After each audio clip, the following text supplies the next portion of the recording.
Hello everybody, and welcome back to OMB Reviews. I am the critic who is a cynic, hoping you're doing well, and today we're going to talk about how Warner Brothers is insane and is going to massively pay out so much money to so many different filmmakers and places that I honestly do not see how it could possibly make any profits on any of the films that it is releasing this year. We'll dive into what Bloomberg has to say about this, but before we do, please be sure to follow me over at Minds.com. This is something that I've been posting a lot on my social medias recently, but Minds.com is the place that I'm looking to move most of my content, moving most of my interaction, as well as I try to shift away further and further from Twitter, which of course is a crap organization, and of course as big tech continues to try and censor alternate voices, I want to try and throw my support and throw my hat behind those companies that are going to support freedom of speech and expression. Minds is a great place for that. It also is based in cryptocurrency, so you can earn cryptocurrency as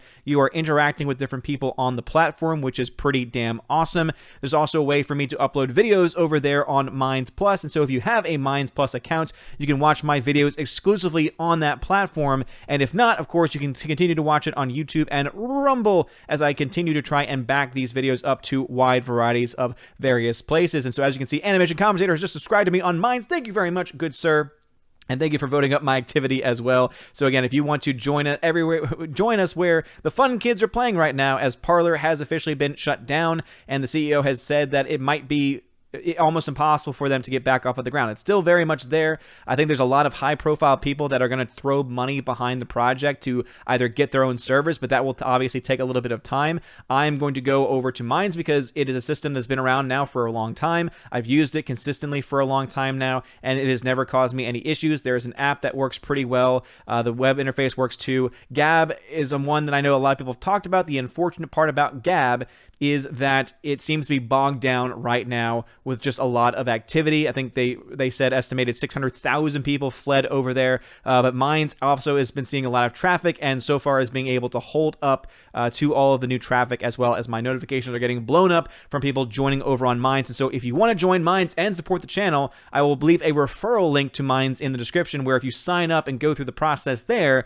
I'll get a few crypto coins, and hey, that's always a good thing now, isn't it? So let's go ahead and dive into this news story, though, from Warner Brothers, as according to this article, Warner Brothers is set to guarantee filmmakers a payday for their HBO Max movies. Now, this is something that to me is insane, because where are they getting this money from, and where are they expecting to make any money back in return? And you'll see why I honestly think that as we go through this article. Warner Brothers has come up with a new plan to compensate filmmakers during the pandemic. Treat every movie like a box office smash. Yes, you heard that right. Does not matter how well or how poorly the film does, they're going to treat every film as if it was already a smash, all the films being released on their platform, and that means that they're going to be splitting the little revenues that they're actually getting from the box office in very similar ways as to how they normally would if the film was a actual smash. To me, I honestly do not see how this is sustainable when you say that a film is doing very well, when in reality it might not be doing very well, and where you get the money to make up the difference for that. It goes on. After shocking Hollywood with its decision to release all its new movies this year on HBO Max, the studio has adjusted terms of its deals with partners to guarantee payment regardless of box office sales and to increase the odds of performance-based bonuses. Warner Brothers will also pay a larger group of cast and crew money based on fees it collects from HBO Max, according to people with knowledge of the studio's plans. So not only are they going to be splitting the very little money they're actually getting in with box office returns in the first place, they're also going to give away some of the money they're getting in from subscription fees. As I said, where are they expecting to make any money? You do realize that Wonder Woman 1984 is already, close to $200 million in the red based on how much you put into the film and how much you're actually getting back from the box office? And yet you're going to treat that film and other films like it as if it's a box office smash by allowing for that money, that little money that you're getting, but you're not actually getting because you haven't even made any money from the box office yet? Dear Lord, I would hate to be looking at the financials of that company right now and saying, wait a minute, you're spending money that we've already spent and therefore we don't have, meaning that we're just going further and further into the red, which means breaking even is getting further and further and further away from us. Now, obviously, this is an attempt by them to try and make the people who are pissed off about their decision to have the stuff on HBO Max happier. But if you're going to do so by essentially destroying your entire company in the process, don't see how that's a viable solution going forward. Now, I'm sure a lot of people will be happy to see a giant studio and giant company like Warner Brothers and AT&T do something like this. However, I don't see how this is going to help the movie theaters, especially since they're not looking to help the movie theaters in this process. They want to help out the rich actors, and they want to help out the rich studios, and I guess maybe they want to help out some people involved with it, but when they say crew, they honestly are talking here about those people that honestly don't need any more money. And so therefore the theaters and the lower tier people are going to be the ones that are left out in the cold during this entire process. The company is close to resolving disputes with many parties, said the people who asked not to be identified because the discussions are private. I hate anonymous sources. I understand that the nature of the news itself has been built on anonymous sources, but it drives me crazy when you have stuff like this because it's very hard to verify whether or not this information is even true or not. To me, it would be insane if this was true, but then again, it is being confirmed here by a quote-unquote verified source in Bloomberg. So I don't think they would put this information the way they're putting it out there unless they had a lot of confidence in this specific source. But I'm going to go ahead and say in my official capacity, we should probably take this with a grain of salt because, as I said, I don't see how they're going to make any money off of this. In fact, all they're going to be doing is giving away what little money they have. In fact, they're giving away money they don't even have based on everything going on. Details of some accords have already begun to surface, with The Hollywood Reporter saying this week that Warner Brothers is close to a deal with Legendary Entertainment over the movie Godzilla vs. Kong. I understand that deals will be made, but this is the kind of deal that's just going to leave Warner Brothers screwed over. The agreements are a sign of the pandemic troubled times. Most theaters are closed because of the coronavirus, motivating studios to put their films online, but their payment contracts with partners are usually highly dependent on big screen success, a system that many in Hollywood want to protect because it made them rich. Exactly. It's all about protecting the rich in this system. All the while, as you saw right there, most theaters are closed, and they will continue to be closed and will continue to be shut down as long as you're not releasing your movies in theaters, but instead releasing them online instead. It is a self-defeating proposition, not to mention, if you're going to give away your money to people that don't really need the money, I don't understand how you can justify it. Warner Brothers plans to release 17 movies in 2021, including Dune, In the Heights, and sequels to The Matrix and Space Jam. Those last two of which no one asked for. The movies will appear in theaters and on HBO Max at the same time, though they'll run exclusively on the big screen in many territories around the world. The films will play on HBO Max for 31 days, but may remain in theaters long after. Here's the thing, though. After 31 days, especially in the midst of the pandemic, when so many people are already used to not seeing films in theaters and just waiting for them to come online or just watching them online right away, or the increase in piracy that we've seen across the world during this time, I can't imagine for a second that anyone honestly will look to this and say, well, it'll be in theaters exclusively after the 31 days, and honestly think you're going to make any money off of it. Everyone knows that theaters will make more money, will make more revenue for a film that's been out for a longer period of time. It used to be where a studio would get probably 90% of ticket sales in those first weekend, or maybe the first and second weekend. But when you're talking about a film that's been out for a month, guess what? When you're splitting the ticket prices on that, most of that money at that point is likely going back to the actual theaters themselves and not to the studios, which means what very little money they're getting that far down the line, because it's going to be even less now since most people would have seen the film online or streaming or just not care enough at this point, because honestly, Hollywood is making a lot of people just not even care about the movie industry anymore with all the crap that's going on. But then that just means you have that much less money to be able to divvy up and split up to people who, again, don't honestly need it. Here's how it'll work, says Bloomberg, according to the people familiar with the situation. When the movie comes out this year, anyone entitled to a bonus will receive one at half the box office revenue that would normally be needed to trigger a payout. And if more theaters close down, the threshold will fall further, a stipulation called the COVID-19 multiplier. Those who would normally participate in profits from box office receipts will continue to do so, as well as benefit from on-demand and online sales. So, the basic plan is this. If you normally get a bonus, meaning you get cash for the box office getting to a certain point, now if it gets to half of the point, if it gets to half the number, then that means that you still get the bonus. And guess what? As it says here, if more theaters close down, meaning based on the number of theaters actually closed, this multiplier comes into effect, meaning that you could have a very low-grossing movie trigger a massive bonus for somebody who they can't afford to give a bonus to in the first place because, as I said, they spent over $200 million on a film like Wonder Woman 1984, of which they only get, 60% of the box office return? And they get even less than that when you're talking about the vastly overseas money that's coming in, the vast majority of overseas money that's coming in. And so my question again is, they're not even making money back on their original investment. Where are they coming out of the woodwork to say we're going to give bonuses to people for a film reaching not even close to what the actual goal was initially? And on top of that, they're also going to add on to that, giving away and splitting revenues from the benefit of what it gets from on-demand and online sales. As I said, where in the hell is this movie, and is this studio making any money?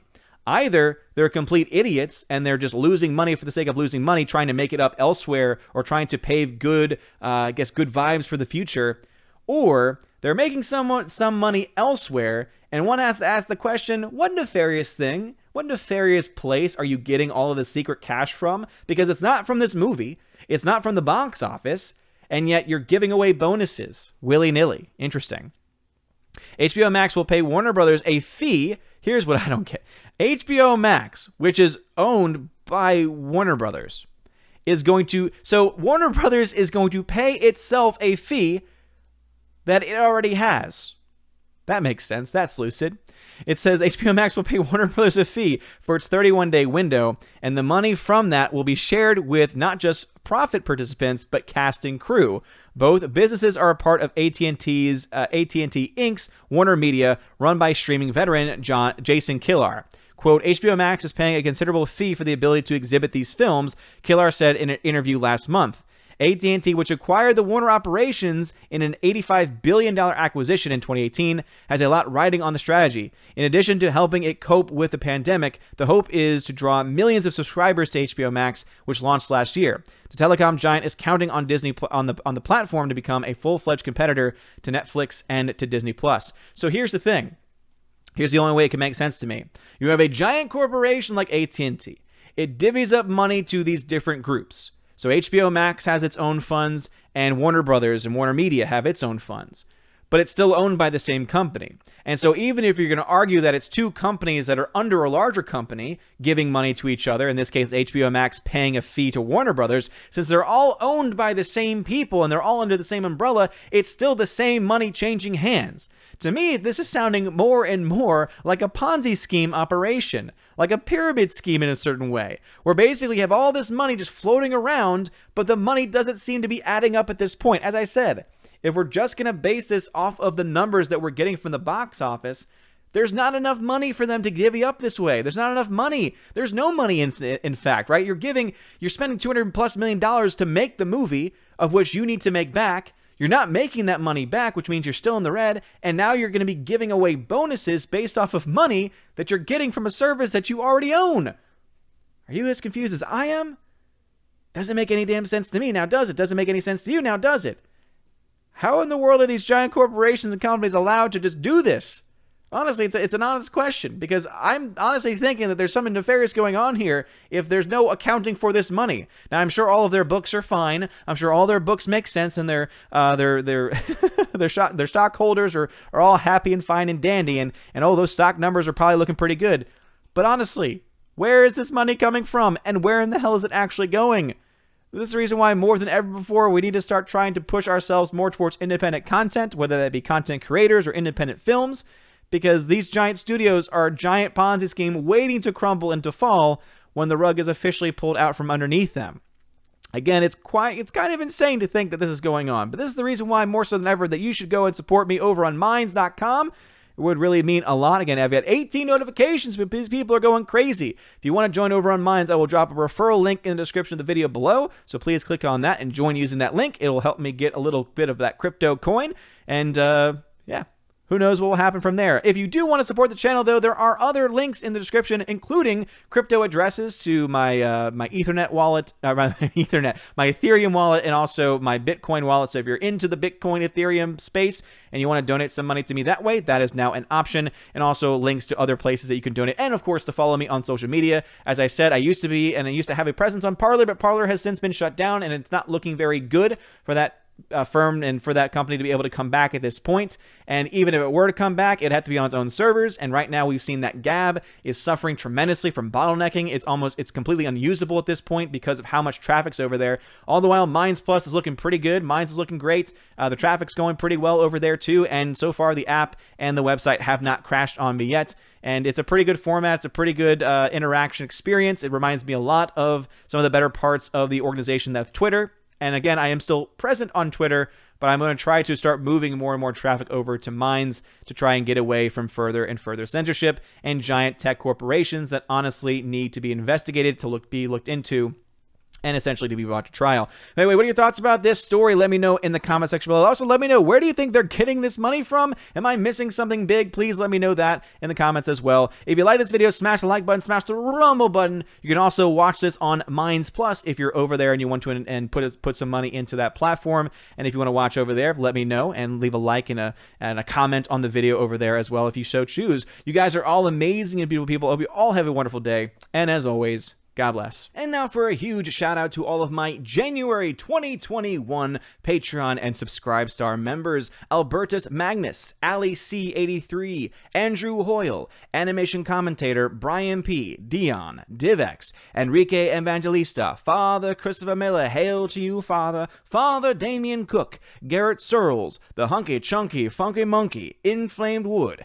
It's a Trap Productions, Jason Clark, Jacob Juice, Jay, Jeffrey Toone, Jonathan Carney, Laura Story, Mike Jackson, Mad Mitch Dunaway, Mr. Peabody and his beautiful twin with the beautiful hair, Orange Hat Reviews, On to June, Out of Step with Reality, Riff Magos, Rosetta Allen, Steve Glasker, Teresa Martin, Theodore Bendon, Tina Bojan, and Tina B. Thank you very much for being my Patreon members. And also a huge shout out to my Subscribestar peeps: Stan for John B, Perpetual Punster, Mr. Roy, Glinzer, Darkstar57, J. Alex McCarthy Jr., US 888209 Fast, Dean Heiss, J-Rod the Beer Guru, Nevadan G. Adams, and ZK Man. You guys are all freaking amazing. Thank you so very much for being supporters. If you want your name shouted out, please consider joining on Patreon, where for $1 a month, you can get your name shouted out at the end of every single video and live stream. For $5 a month, you get access to that, and also you get access to exclusive giveaways, where I give away 4Ks, Blu-rays, digital codes, etc. $10 a month will get you all that, plus also access to a special podcast that I do with John the Flick Pick Flickinger. Lots of fun. We do Q&As from that as well, so you get access to asking those Q&As, asking us any wide variety of questions. And for $25 a month, you get all of that stuff, plus you get to be featured once a month